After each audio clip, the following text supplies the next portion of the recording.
ಬನ್ನಿ ಸ್ನೇಹಿತರೆ, ನಮ್ಮ ನಮಸ್ತೆ ಹಿಂದೂಸ್ತಾನ್ ಹಿಂದಿನ ಎಪಿಸೋಡ್ಗೆ ಎಲ್ಲರಿಗೂ ಸ್ವಾಗತ ಸುಸ್ವಾಗತ. ಕಾಂಗ್ರೆಸ್ಸಿನ ಮಿತಿಮೀರಿದ ಭ್ರಷ್ಟಾಚಾರ, ಮಿತಿಮೀರಿದ ಕರಪ್ಷನ್ನು ಇವತ್ತು ಸಹ ಅಮಾಯಕ ಜನರನ್ನು ಕೊಲ್ತಾನೇ ಇರುತ್ತೆ. ಇದಕ್ಕೊಂದು ಉದಾಹರಣೆ ಕೊಡ್ತೀನಿ ಬನ್ನಿ.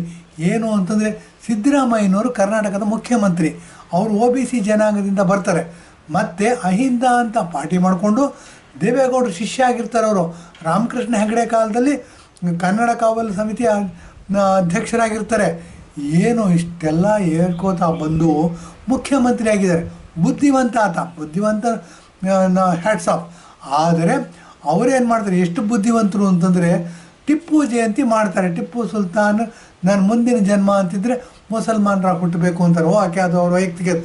ಆದರೆ ಎಲೆಕ್ಷನ್ ಟೈಮ್ ಬಂತು, ಹಿಂದೂಗಳು ಓಟ್ ಬೇಕು ಅಂತ ನನ್ನ ಹೆಸರಲ್ಲೂ ರಾಮ ಇದ್ದಾನೆ ಅಂತ ಹೇಳ್ತಾರೆ. ಈ ದ್ವಂದ್ವ ನೀತಿಗಳನ್ನು ಇರೋರನ್ನ ನಂಬಾರ್ದು. ಯಾಕೆ ಅಂತಂದರೆ ಎರಡು ತಲೆ ನಾಗರಾವು ಅಂತ ನೋಡ್ತೀವಿ ನಾವು. ಎರಡು ತಲೆ ನಾಗರಾವು ಇರೋರನ್ನ ನಂಬೋದಿಲ್ಲ, ಹೊಡೆದು ಸಾಯಿಸ್ತಾರೆ. ಹಾಗೆ ರಾಜಕಾರಣದಲ್ಲಿ ಎರಡು ತಲೆ ಇರ್ತಕ್ಕಂಥ ವ್ಯಕ್ತಿ ನೋಡಿ ಇವ್ರನ್ನ ಎಷ್ಟು ನಂಬಬೇಕು, ಎಷ್ಟು ನಂಬಾರ್ದು ಅನ್ನೋದಕ್ಕೆ ಇನ್ನೊಂದು ಉದಾಹರಣೆ ಕೊಡ್ತೀನಿ ನೋಡಿ.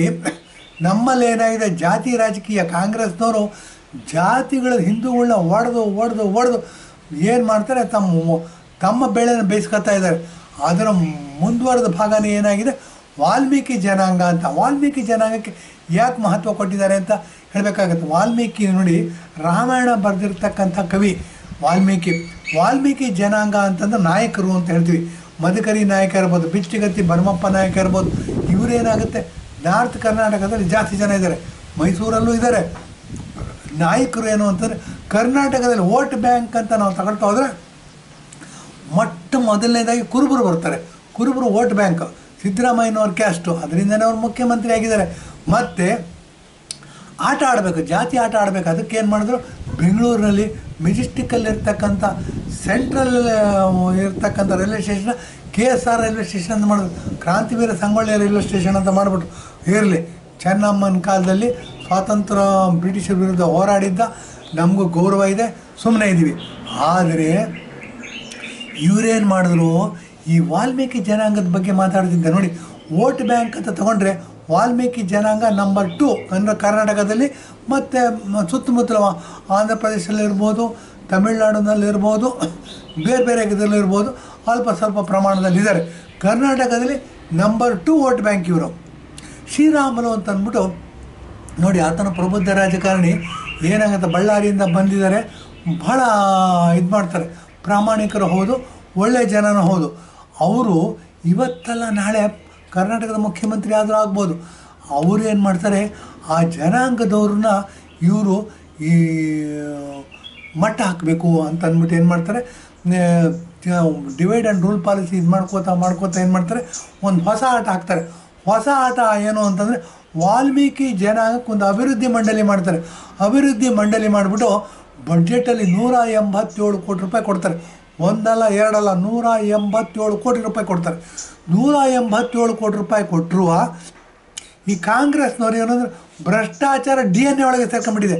DNA ಅಂದರೆ ರಕ್ತದಲ್ಲಿ ಸೇರ್ಕೊಂಡ್ಬಿಟ್ಟಿದೆ, ಕೆಂಪು ರಕ್ತ ಕಣಗಳಲ್ಲಿ ಸೇರ್ಕೊಂಡ್ಬಿಟ್ಟಿದೆ. ಅದು ಬಿಟ್ಟು ಹೋಗೋದೇ ಇಲ್ಲ. ಈಗೇನಾಗುತ್ತೆ, 2024ರಲ್ಲಿ ಲೋಕಸಭಾ ಎಲೆಕ್ಷನ್ ಬರುತ್ತೆ. ಲೋಕಸಭಾ ಎಲೆಕ್ಷನ್ ಬಂದಾಗ ಕಾಂಗ್ರೆಸ್ ಏನಾಗಿದೆ, ಎಲ್ಲ ಕಡೆ ಧೂಳಿಪಟ ಎದ್ದೋಗಿದೆ. ಇವ್ರು ಹೇಗಾದರೂ ಮಾಡಿ ಎಲೆಕ್ಷನ್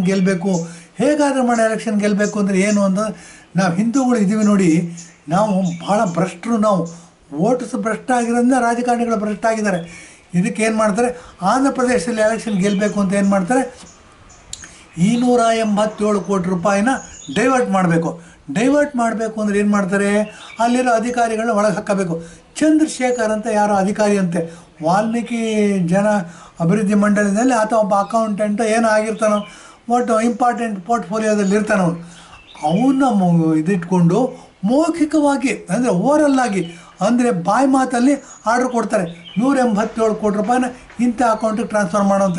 ಡೈರೆಕ್ಟಾಗಿ ಟ್ರಾನ್ಸ್ಫರ್ ಮಾಡೋಲ್ಲ ರೀ, ಬ್ಯಾಂಕಿಂದ ಬ್ಯಾಂಕಿಗೆ ಟ್ರಾನ್ಸ್ಫರ್ ಮಾಡ್ಕೊಂಡು ಅಲ್ಲಿಂದ ಮುಂದಕ್ಕೆ ಇದು ಮಾಡ್ಕೊಳ್ಳೋದು.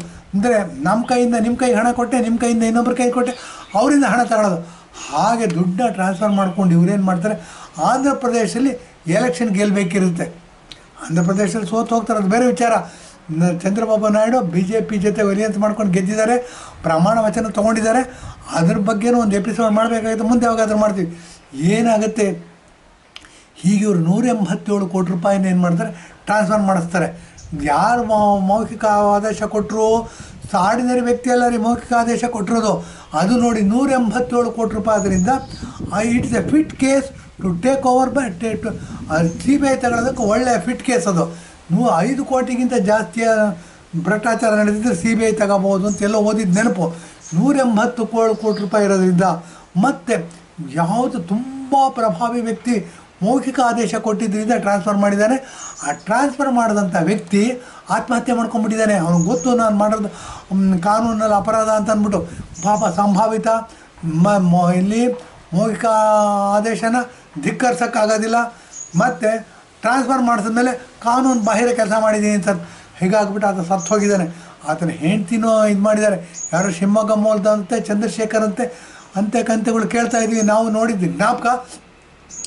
ಏನಾಗಿದೆ ಅಂದರೆ ಈ ಥರ ಇದು ಕೊಟ್ಬಿಟ್ಟು, ಮೌಖಿಕ ಆದೇಶ ಕೊಟ್ಬಿಟ್ಟು 187 ಕೋಟಿ ರೂಪಾಯಿನ ಎಲೆಕ್ಷನ್ ಟೈಮಲ್ಲಿ ವೋಟರ್ಸ್ಗೆ ಬ್ರೈಬ್ ಮಾಡೋದಕ್ಕೋ, ವೋಟರ್ಸ್ನ ಭ್ರಷ್ಟ ಮಾಡಿ ಒಂದು ಓಟ್ಗೆ ಇಷ್ಟು ದುಡ್ಡು ಅಂತ ಕೊಟ್ಟು, ಸೀರೆ ಕೊಟ್ಟು, ಹೆಂಡ ಕೊಟ್ಟು, ಅದಕ್ಕೆಲ್ಲ ದುಡ್ಡು ಬೇಕಾಗುತ್ತೆ. ಆ ದುಡ್ಡು ಹೊಂದಿಸೋದಕ್ಕೋಸ್ಕರ ಈ 187 ಕೋಟಿ ರೂಪಾಯಿನ ಇವರು ಟ್ರಾನ್ಸ್ಫರ್ ಮಾಡಿಸಿದ್ದಾರೆ. ಇದೆಲ್ಲ ಟ್ರಾನ್ಸ್ಫರ್ ಮಾಡಿಸಿ ಮತ್ತೇನಾಗಿದೆ, ಉಳಿದು ಪಡೆದ ದುಡ್ಡನ್ನ ಫ್ರೀ ಬಿ ಕೊಡೋದಕ್ಕೆ ನೋಡಿ ಏನೇನು ಫ್ರೀ ಬಿ ಕೊಟ್ಟಿದ್ದಾರೆ. ಹೆಂಗಸರಿಗೆ ಬಸ್ಸಲ್ಲಿ ಓಡಾಡೋದಕ್ಕೆ ಫ್ರೀ ಮಾಡಿದ್ದಾರೆ. 5 kg ಅಕ್ಕಿ ಕೊಡ್ತೀವಿ ಅಂತಂದ್ರು ಟುಸ್ಸಾಗೋಯ್ತದು. ಈಗ ನರೇಂದ್ರ ಮೋದಿಯವರಿಗೆ ಅಕ್ಕಿ ಕೊಡ್ತಾ ಇದ್ದಾರೆ. ಭಾರತ ರೈಸ್ ಅಂದ್ಬಿಟ್ಟು 10 kg ಭಾಳ ಯಶಸ್ವಿಯಾಗಿದೆ. ರಸ್ತೆಗಳಲ್ಲೆಲ್ಲ ನಿಂತ್ಕೊಂಡು, ಲಾರಿಗಳಲ್ಲಿ ನಿಲ್ಸ್ಕೊಂಡು ಭಾರತ ರೈಸ್ 290 ರೂಪಾಯಿಗೆ 10 kg ಅಂತ ಮಾರ್ತಾ ಇದ್ದಾರೆ. ಅದು ಸಕ್ಸಸ್ ಆಯಿತು. ಈ ಕಾಂಗ್ರೆಸ್ನವ್ರದ್ದು ಮತ್ತು ಸಿದ್ದರಾಮಯ್ಯನವ್ರದ್ದು, DK ಶಿವಕುಮಾರ್ನವ್ರದ್ದು ಏನು ಯೋಜನೆಗಳಿತ್ತು, ಏನು ಕಾರ್ಯತಂತ್ರಗಳಿತ್ತು ಎಲ್ಲ ಟುಸ್ಸಾಗೋಯ್ತು. ಟುಸ್ಸಾಗಿದ್ದರಿಂದ ಏನಾಯಿತು, ಜನಗಳು TVನ ನಂಬಲ್ಲಾರೀಗ, ಪೇಪರ್ನ ನಂಬಲ್ಲಾರೀಗ, ರಾಜಕಾರಣಿಗಳಂತೂ ನಂಬೋದೇ ಇಲ್ಲ. ಏನು ಅಂದರೆ ಸೋಷಿಯಲ್ ಮೀಡಿಯಾದಲ್ಲಿ ಬರ್ತಿರುತ್ತೆ. ಸೋಷಿಯಲ್ ಮೀಡಿಯಾದಲ್ಲಿ ಹರಿದಾಡ್ತಕ್ಕಂಥ ವಿಚಾರಗಳು ಹೆಚ್ಚು ಸತ್ಯತೆಯಿಂದ ಕೂಡಿರುತ್ತೆ. ಅದರ ಪ್ರಭಾವವಾಗಿ ಇವತ್ತೇನಾಯಿತು, ಕರ್ನಾಟಕದಲ್ಲಿ 28 ಸೀಟ್ಗಳಲ್ಲಿ 17 ಸೀಟ್ BJP ತಗೊಂಡಿದೆ. ಅರ್ಧಕ್ಕಿಂತ ಜಾಸ್ತಿ ತಗೊಂಡಿದೆ.